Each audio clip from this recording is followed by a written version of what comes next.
Hey, so the tool that I decided to dive more into for task three is PearDeck.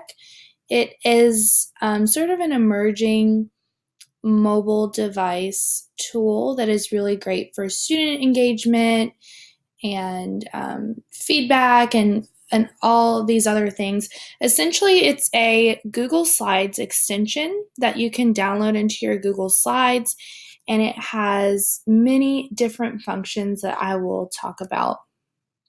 PearDeck is accessible from pretty much any device. On the teacher's end, it's a little bit limited. You do need to have Google Slides, and you do need to do it on a computer.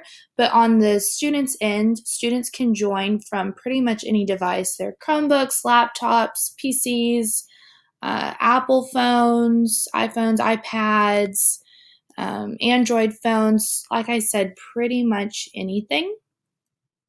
In my research, I found that Sung and others reported that mobile technologies have great potential for facilitating more innovative educational methods, and simultaneously, these patterns in educational methods will likely not only help subject content learning, but may also facilitate the development of communication, problem solving, creativity, and other high level skills among students. So, not only helping students to learn content, but also these other really important 21st century skills. And I forgot to mention, I'm actually doing this presentation through PearDeck, and I'll show you some of the features that the tool has. So the great thing about PearDeck, like I said, is that it's super interactive. If you've heard of Nearpod, it's similar to Nearpod, but I like Google Slides because I feel like it's a little bit more inclusive. And teachers who use Google Classroom or just, having the familiarity of Google is a really great tool.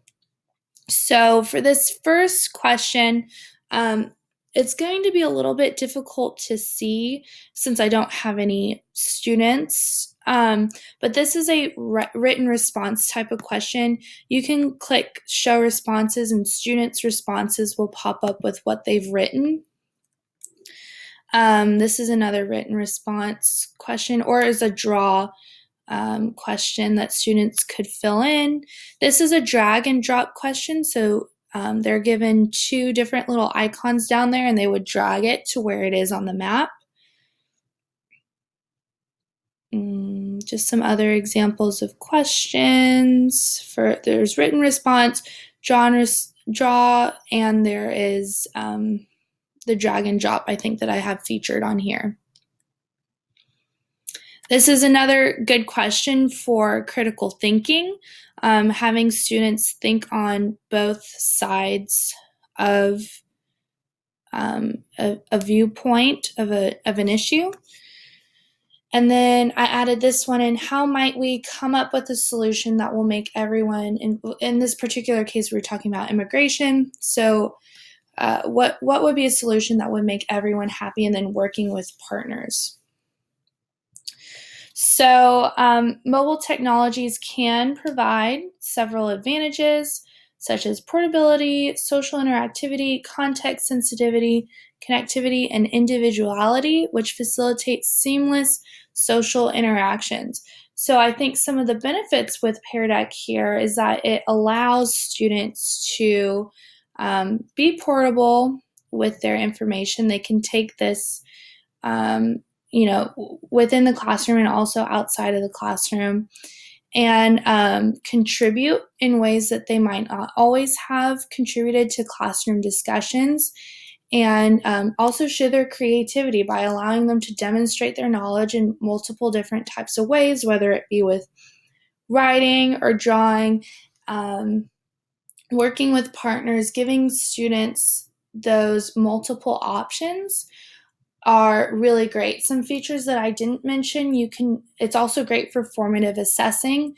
You can do multiple choice, or like true, false, or other type of questions like that. There's honestly a ton of different options for you for asking students questions and getting them involved. So, in thinking about what matters, like you presented in your video to us, the clarity in explaining content with PearDeck. Now, a lot of this is how the teacher uses the PearDeck tool, but which I think is, like we've talked about, technology is an important resource, but it is not a replacement per se. So using this tool smartly, I guess. So clarity in explaining content, I think that it can definitely improve clarity in explaining content. And if there's an issue with the clarity, and that goes down to timely feedback as well, you can assess all students' understanding almost live time with these quick check-ins. And since they're through device, if your school is one-to-one, if you're lucky enough to have the case where every student has a device, you can see who's following along and understanding the content and who isn't. And then you can also reflect on yourself, understand what's not clear, and improve on that even throughout the day with next classes.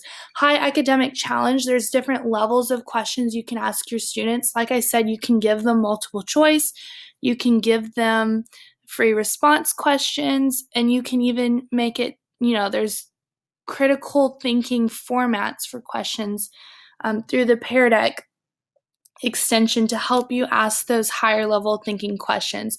So definitely addressing high academic challenge. Mastery before going on, like I said, you can check with students and you can get live feed data. And if you're not seeing that all students are understanding it, you can address that right away and move on before. Time on task, this is as a group in class. So all students are doing it at the same time. You control when they move on or not. So group work, you can absolutely pair students together to work on things together. But again, that's more so at the discretion of the teacher. Talked about timely feedback, formative evaluation feedback to teachers. So yeah, it compiles data at the end of every lesson. So you have the data of each student at the end of the lesson as well. So you can reflect on that. And you can also send the data back to your students, and they can have records of actually the responses that they said. And then positive teacher-student relationships. There's a ton of fun ways to just joke. And there's a little feature that they have in there. How are you feeling today? Or how are you feeling about the content yesterday? They circle like which happy face that they're feeling. And there's a lot of ways to also build positive teacher-student relationships as well. And then the 4 C's that we've been talking about is a major theme of this class: communication, collaboration, critical thinking, and creativity. I think 2 of the biggest strong suits within PearDeck are critical thinking and creativity. Like I mentioned before, there are many opportunities for students to be creative within PearDeck through expressing their knowledge with drawing or with words, or however they feel that they can best relay the information or show their understanding. There's lots of opportunities for students. And then critical thinking, definitely ways to build upon the types of questions that you're asking, and again, get 100% student participation. With communication, I think where it's strong is the communication between the teacher and the student, because you are getting feedback from every student, and you're getting information from every student, and teachers can provide feedback. And then collaboration, I think, is one of the drawbacks within this PearDeck tool. But the teachers can use their own discretion to provide students with more opportunities to collaborate with each other. It's just not necessarily set up within the PearDeck tool itself.